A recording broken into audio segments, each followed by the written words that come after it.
The sky was green, not soft, grassy green, but glowing, sharp, unnatural. It was alive. Jace had never seen a sky like that before. Then again, he had never crashed on a planet that didn't exist on any map. His small explorer ship lay half buried in the mud, one wing torn off and smoking. Sparks flew from a broken panel, coughed, wiped blood from his forehead, and stepped out slowly. The air was heavy, thick, filled with a smell like wet iron. His boots sank into dark soil with each step. This place wasn't on any star chart. No name, no warnings. But something had pulled his ship here, some strange signal, faint and repeating, like a voice lost in the dark.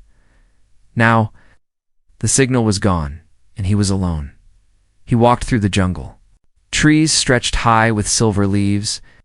The wind moved like it carried whispers. Though there was no one around to speak, Jay kept one hand on his weapon and the other on his scanner. It blinked red no known life forms, but then sounded. Wasn't mechanical, wasn't wind. It was a scream, sharp, desperate, and very real. JC froze. He wasn't supposed to interfere. Protocol was clear. Explore, report. Don't engage. But that scream wasn't just fear, it was pain. So he moved. He ran through thick vines and overglowing roots, his boots cracking branches underfoot. The scream came again softer now, weaker then. He saw it, a clearing in the middle of the jungle. In the center stood a tall wooden post, and tied to it, it's a girl. Alien, small, blue skin. Long white hair hanging down like silk dipped in ash. Her arms were tied above her head. Her knees had given out. She hung by her wrists. Too weak to stand, she lifted her head as he stepped into the clearing.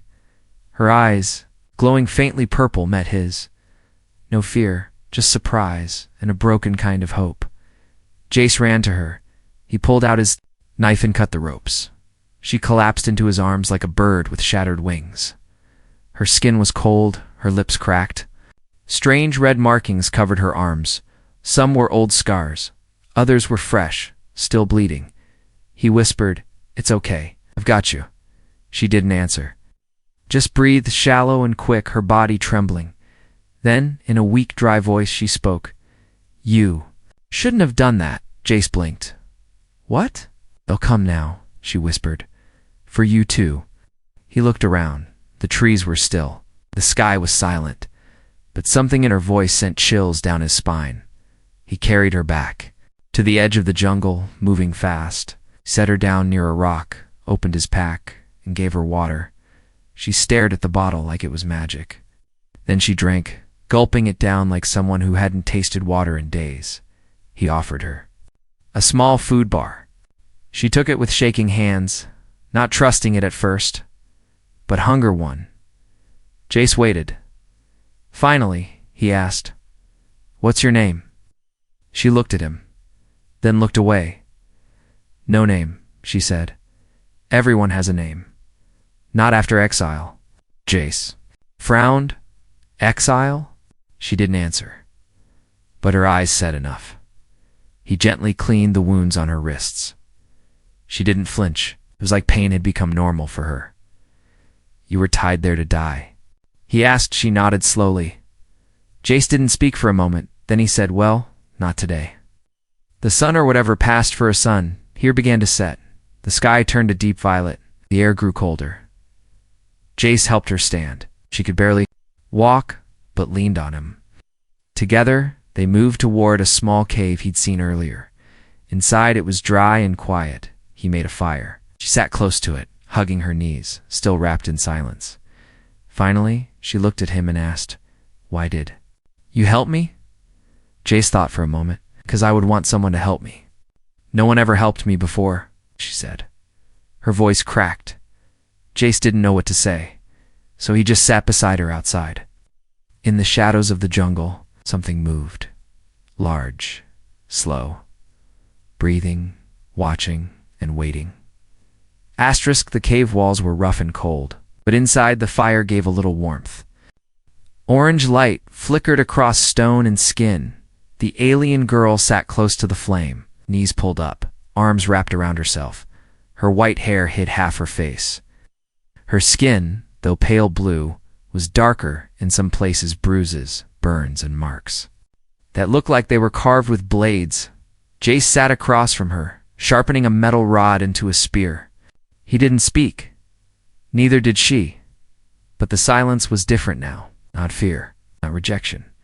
Just two strangers breathing the same air after surviving the same night.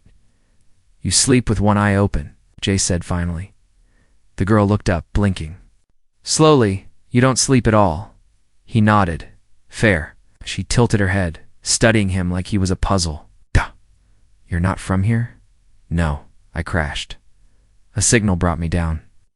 She looked into the fire. "Then the planet is chosen."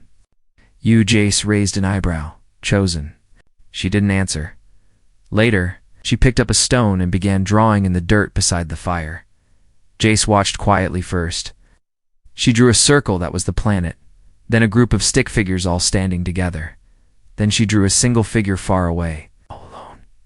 She pointed to that one. "Me, your people did this to you?" She nodded. "My tribe follows silence. No one speaks unless ordered. No one questions."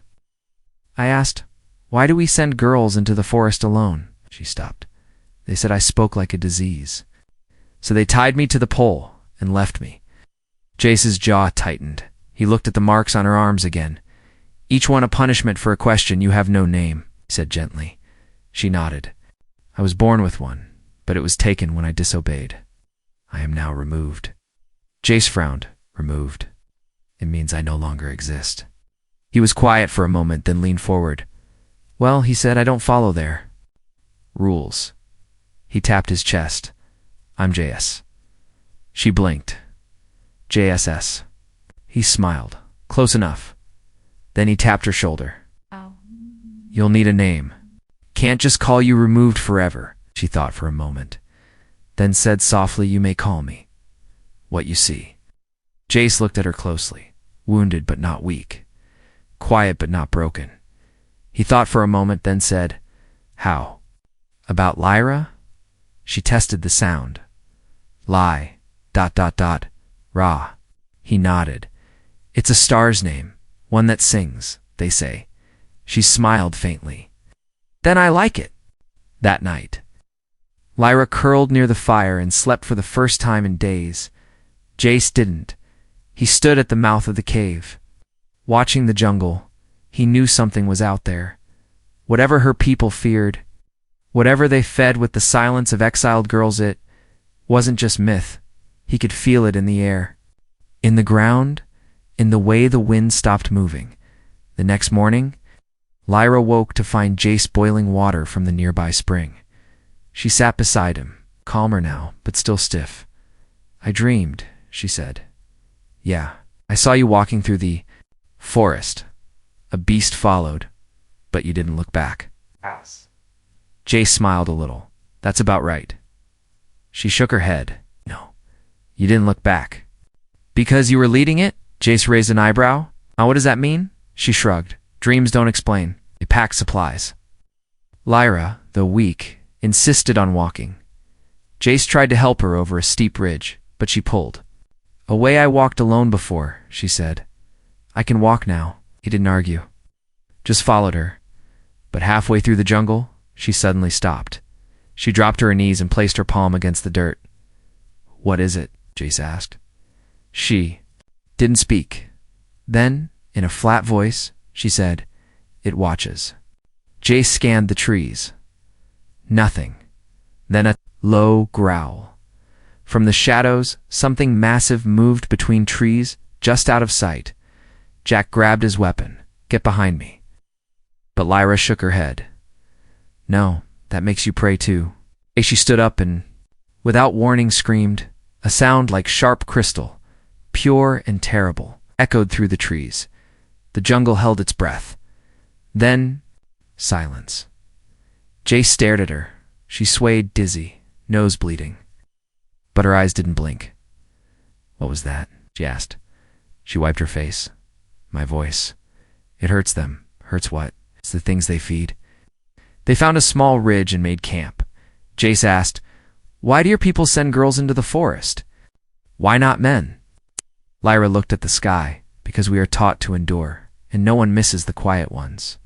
He stared at her, then said, "Well, I would have missed you." She looked at him. For the first time she smiled, just a little, but somewhere. Beyond the ridge, under the dirt and vines, something had heard her scream, and it was waking up. The jungle was not quiet anymore. Every bird, insect, and crawling thing had gone still. No rustling leaves, no chirps. Just wind brushing through thick trees like a warning. Lyra sat cross-legged on a high rock near their new camp, eyes closed, head tilted toward the forest. Jace checked his weapon, then checked it again. Didn't like silence when it felt this sharp. "It's coming, isn't it?" he asked. Lyra didn't open her eyes. "Yes." Jace looked around. "From where?" She pointed toward the dark part of the jungle, where they dropped me the first time. "It follows that path. Always the same." Jace stepped closer. "You've seen it before?" She nodded slowly. "I heard it breathe. I never saw it fully, but I felt its voice in my bones." That made Jace pause.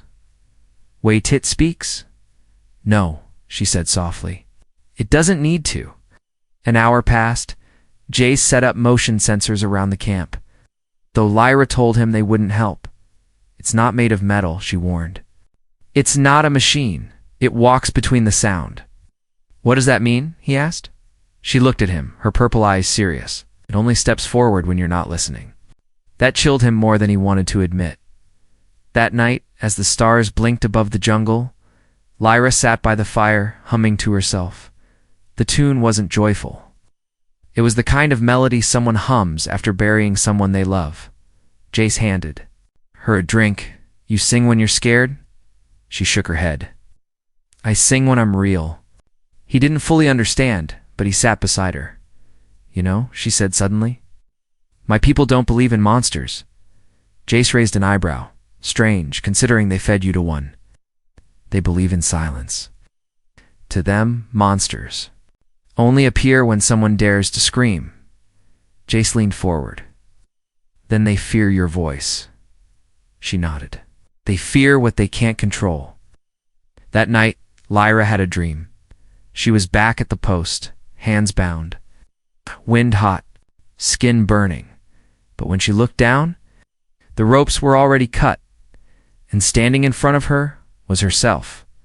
Not broken, not silent, just watching.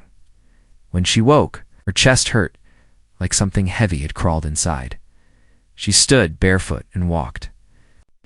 To the edge of camp there in the shadows, two yellow eyes blinked. She froze. The eyes did not move. He just watched.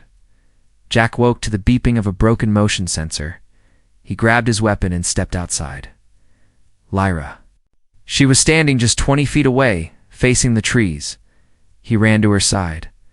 "What are you doing?" she whispered. "It's here." From the shadows, the creature stepped forward. Not fast, not angry, just deliberate. It was tall, taller than. Jace's skin like stone arms too long, a face that had no mouth, just folds of dark flesh and moving veins. Its chest pulsed slowly, like it was breathing. It made no sound, but Jace could feel it inside his head. A vibration, a hum. He aimed. His weapon? Lyra stepped in front of him. "Don't shoot." "Are you crazy?" She turned to him. "I know this thing. It's drawn to pain. It eats what screams." She looked back at it. "I'm done screaming." The beast took one more step. Lyra stepped forward too. It stopped. She opened her hands and did something strange. She sang. A note. Ow. Low and soft. Like a lullaby made from wind, the creature tilted its head. Then it backed away, step by step, into the trees, and disappeared. Jace was speechless. Lyra collapsed, her knees hitting the ground.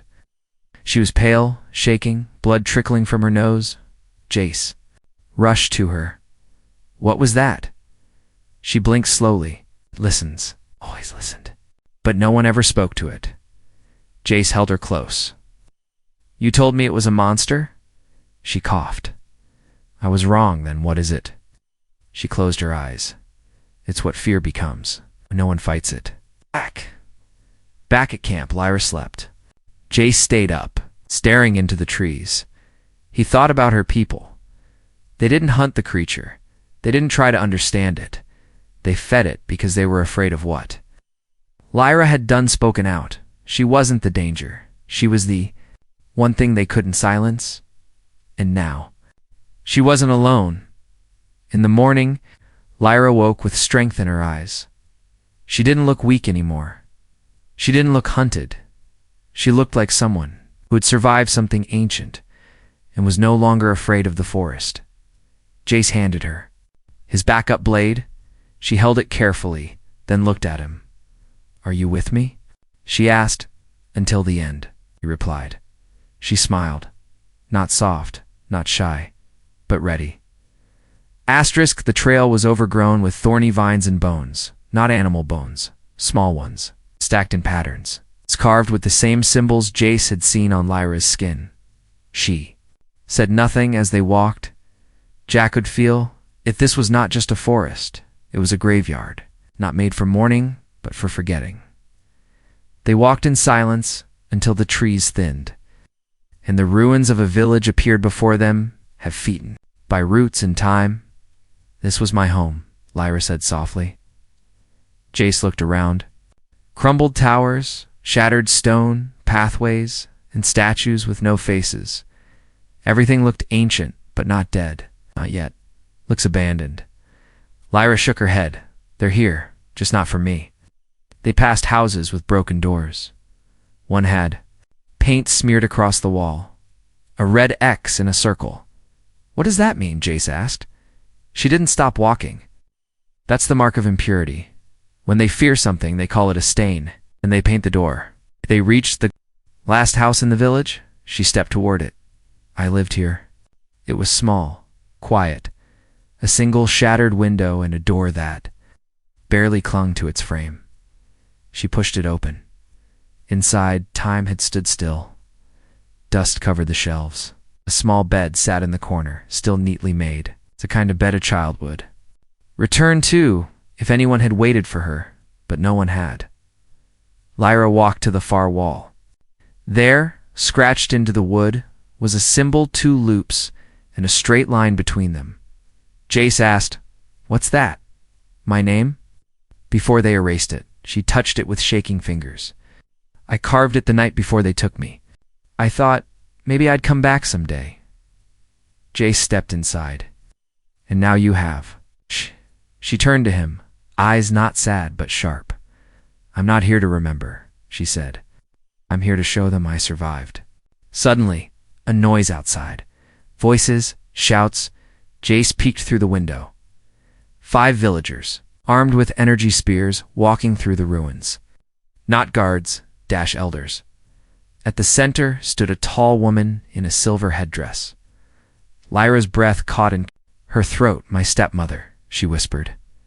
Jace read her face. Not fear, not anger, just betrayal.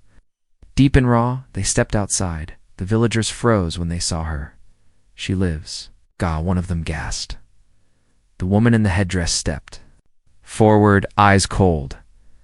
"You were not supposed to return," she said flatly. "No," Lyra answered. "But I did. You were marked. You were cast out. Why come back?" Jace stepped beside her. "Because she didn't die. Because you lied." One of the elders hissed, "She's dangerous. She speaks to the beasts." Lyra raised her voice. "The beasts never hurt us until we began feeding them our fear." They laughed. "And you think you understand them now?"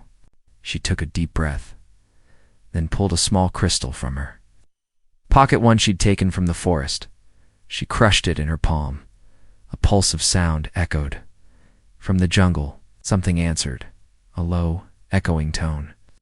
Not a growler reply. The villagers stepped back. "You made me a sacrifice," Lyra said, "but I became something else." She walked forward. "I know what you fear. You fear being questioned. You fear a girl who doesn't bow." The stepmother's eyes narrowed. "You're a mistake." Jace stepped between them. "No, she's your mirror, and you're ashamed of what you see." Suddenly one of the elders raised his spear. "Monster." He charged. Before Jace could raise his weapon, Lyra screamed. But this time, the sound didn't hurt it, shattered the spear midair. The elder fell to his knees. Crying out, holding his head, the other villagers dropped their weapons. The stepmother stared at Lyra horrified. "What are you?" she whispered. "I'm the voice you tried to silence." The villagers didn't speak. They didn't attack. They just walked away one by one, ashamed, afraid. But something had changed. The village didn't belong to the cowards anymore. It belonged to the girl they left behind. Later that night, Jace and Lyra stood at the edge of the ruins. She looked back once, then turned away. "I don't want it," she said. "There's stone walls. There's silence. What do you want?" In her old room, before leaving, she carved a new symbol beside her old one, a circle, and next to it, second one, Jace's. Not a goodbye. A sign that this house had once been hers, but no longer was. The mountain path was steep, sharp, and full of wind. Lyra climbed it without stopping. Each step left a mark in the dirt light, but certain. The girl who once crawled through the forest now walked with her back straight, her head high. Jace followed. Behind her, quiet, watchful. Ahead lay the new village, the place her people had moved to after the cleansing. A city built from silver stones and glowing towers, clean, orderly, and full of secrets. "They won't let us in," Jace warned. "They will," Lyra replied. "How do you know?" "Because I won't be asking." The city gate, guards in. White armor blocked the path. Their faces were hidden behind smooth black masks. One stepped forward. "State your name and purpose." Lyra didn't flinch. "I am the voice you abandoned." The guards hesitated, then recognized her and laughed. "You were cast into the dark. You're a memory, a shame buried in the jungle." "No," she said calmly. "I'm your proof that the jungle didn't kill me, and that silence is not power." Jace tightened his grip on his weapon. "Should we run?" Lyra didn't move. "No. Let them take us in. Let them hear me where it matters." 8 inside. They were led to the council chamber, a massive hall with glass walls and cold silver floors. 12 elders sat on a high platform, draped in white robes. They looked down at her like she was a stain. "You were erased," one said. "What gives you the right to speak here?" "I give myself that right," she replied. They scoffed, but she raised her voice, not loud, not angry, but clear. "You call this city pure? But I know what built it. Fear lies, sacrifice." The room stirred. She turned, pointing to the walls. Behind every smooth stone is a girl's scream. "You call it silence, but I know the truth. I heard it in the trees. I saw it in their eyes." An elder slammed his staff. "We did what we had to. You threw children to monsters and called it tradition," Lyra snapped. Her voice echoed. "Off the walls? I survived not because of your system, but in spite of it. I was never weak. I was unwanted." Ace stepped forward now. Holding out a recording device, he played the sound she had recorded from the jungle, the response of the creature, a sound full of thought, full of grief. The council leaned forward. "That thing one said, it listened to you?" Lyra nodded. "It didn't want to harm. It wanted to be heard, just like I did." There was silence in the chamber now, not the kind they forced, but the kind that comes before change. Suddenly, a familiar voice spoke from the side of the room. "I warned you." Lyra turned. Her stepmother stood near the wall, still proud, still cruel. "You brought the disease of voice back into our halls." She sneered. "You never hated my voice," Lyra replied. "You hated what it revealed." The woman hissed. "I did what had to be done, no," Lyra said. "You did what kept you comfortable." The room split. Some elders looked away. Others nodded slowly. Truth had begun to leak into the cracks of their walls. The ruling came faster than anyone. X. P. E. C. T. E. D. A. Vote not about Lyra's guilt, but about her right to exist. And this time, they voted in her favor. The stepmother left the chamber in silence, her power gone, as she passed Lyra. She whispered, "They will forget you again." But Lyra replied, "I don't need them to remember me.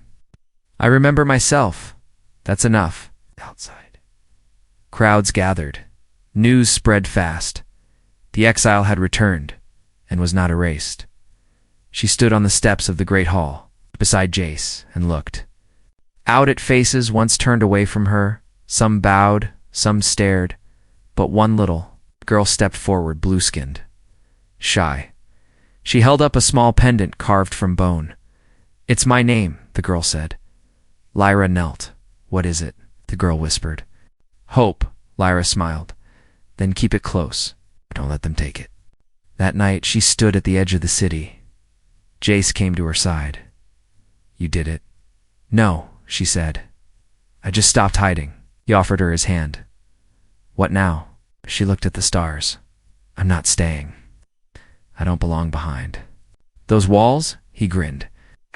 "Then let's go somewhere without walls." The jungle no longer felt like a trap. Now, felt like a question one Lyra was ready to answer. She walked ahead, quiet but focused, her bare feet moving confidently. Over twisted roots and glowing moss. Behind her, Jace followed with a pack of supplies and a question of his own. Why come back here? Lyra didn't turn around, because the last voice hasn't been heard yet. They reached the place where it had all started, the clearing. With the old wooden post, the rope still hung there, frayed and stained. Lyra stood in front of it. She didn't flinch. She didn't cry. She simply touched the wood with her fingers, then whispered, "I'm not yours anymore." Suddenly the air changed. The trees stopped moving. Birds stopped chirping. Even the wind held its breath. Jace looked around. "It's close, isn't it?" Lyra nodded. But it never left. From the shadows of the forest, the creature returned. Massive, silent. Its eyes glowed soft gold. Not angry-curious. It stepped slowly into the light. No roar. No attack. Just presence. Jace raised his weapon instinctively. Lyra placed a hand on his arm. No. But she stepped forward, unarmed. The creature stopped a few feet away from her. Its head tilted slightly, as if remembering her. Lyra closed her eyes and began to hum. A deep, low sound that vibrated through the trees like wind through a hollow pipe. The creature responded not with sound, but with movement. It lowered its body to the ground, almost like it was kneeling. Jace's jaw dropped. Lyra opened her eyes and whispered, "It's not a monster. What is it then?" Jace asked. She turned to him. "It's what we left behind." She knelt down, touching the ground between them and the creature. This planet was once shared by both people and the beasts. Long ago, until fear made the first cut. They tried to erase this, she continued. But history speaks in ways you can't bury. She placed her hand flat on the soil. The creature mirrored the motion, its long fingers pressing softly beside hers. "It doesn't want to hurt anyone," she said. Jace asked, "Then why did it attack?" She looked at him, pain in her eyes. It only attacked when it felt pain. That wasn't its own. Suddenly, from deep within the forest, a loud cry rang out. Not human. Not beast, another one was coming. But this one sounded injured. Desperate. Lyra stood quickly. "It's calling." The creature beside her turned its head, then looked at her. She understood. "It's not just one," she said softly. "They're a family. All this time, the elders said they were demons. But they're survivors like me." Jace's voice tightened.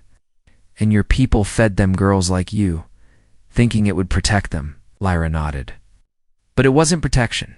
It was punishment, disguised as tradition.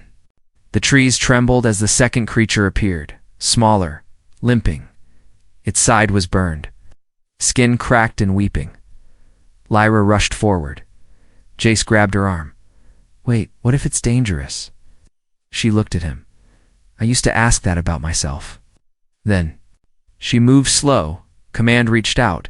The wounded creature fell beside her, Breathing hard, she placed her hand on its face, closed her eyes. A low hum came from her chest. Jace watched, stunned. As the creature calmed, the first one, its larger, guardian watched in silence. An hour later, Lyra sat between both creatures, feeding them pieces of moss-covered fruit. She laughed softly when the smaller one sniffed her hair. Jace couldn't believe it. "They're gentle. They're reflective," Lyra replied. "They mirror what we bring." She looked at him now.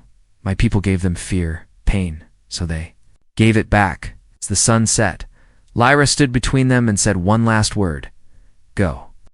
The creatures turned toward the jungle, but before disappearing, the large one stopped and looked back and bowed. A slow, deep nod. Not like prey, not like a beast, like an equal. Then it vanished into the trees. Jace and Lyra stood in the clearing. The old post behind them, no longer a prison, just wood. Lyra breathed in deeply. "I thought I came back to face the monster," she said. "But the real monster wasn't the one hiding in the jungle. It was the silence that sent me here." Jace placed a hand on her shoulder. "What now?" She smiled. "Now, to tell the truth." The stars above the landing bay looked different now, not because they had changed, but because she had.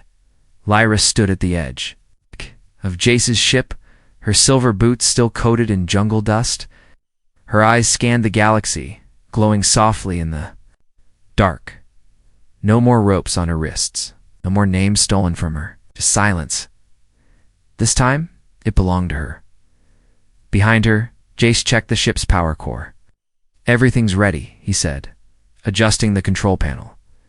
Lyra didn't answer right away. She stared into the stars like they were asking her a question. "Are you sure?"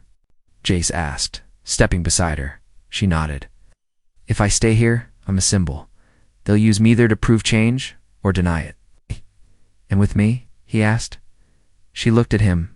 "With you, I get to be, not prove, not perform." Jace smiled. "Then let's go." Before boarding, Lyra turned back one last time. The platform was empty except for a child. The same little girl from the village, the one who called herself Hope. She held out something in her small blue hands, a pendant, made from crystal and thread. Lyra walked over and knelt down. "This is yours," the girl whispered. "No," Lyra said, tying it around the girl's neck. "It's ours. You wear it now." The child's eyes lit up. "Will you come back?" Lyra paused, then said gently, "I think I already did." The ship doors hissed shut. Engines hummed. Inside, Lyra sat in the co-pilot's seat. Jace looked at her.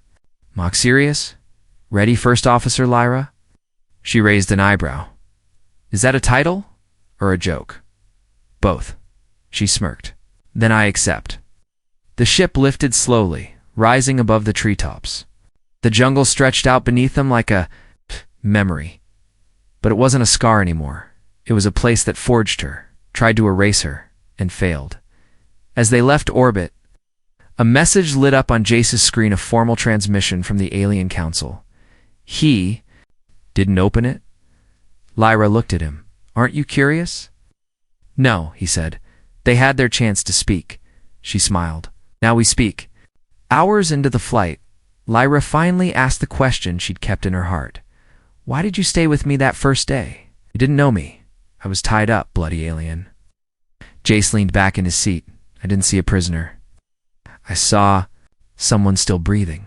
He paused, then added, "And something in your eyes said, 'Don't leave me like the others did.'" Lyra looked away, blinking fast. "I didn't expect you to understand me," she whispered. "I didn't," he said. "I just chose to." They landed on a quiet moon to jumps away, a trading post for drifters, far from politics, war, or judgment. Lyra stepped off the ship first, this time not in chains, not behind anyone. She walked beside Jace, chin high. Vendors stared. A few pointed. No one spoke. No one dared. In the open market, Lyra passed by a mirror. For a moment she stopped and stared. The girl in the reflection was tall, dressed in explorer armor, a crystal knife on her hip, soft light in her eyes. She didn't look like someone broken. She looked like someone becoming. She whispered too, her reflection, "You are not exile. You are origin." Back on the ship, Jace found her sketching in a notebook. "What's that?" he asked. She showed him two symbols, side by side. One her old exile mark, the other his pilot's sigil. "They gave me this," she said, pointing to the first. "But you gave me the second. Which one do you want to keep?" She drew a third, a blend of both. Not his, not hers, theirs. That night. They sat together in the dark cockpit. Stars drifted past like fireflies. "You know," Jace said, "some stories say stars are born from silence." Lyra smiled. "Then I'm a whole galaxy waiting to happen." Placed her hand over his, not as someone rescued, not as someone owed, but as a partner, equal, willing, alive, and the stars, at last, blinked back.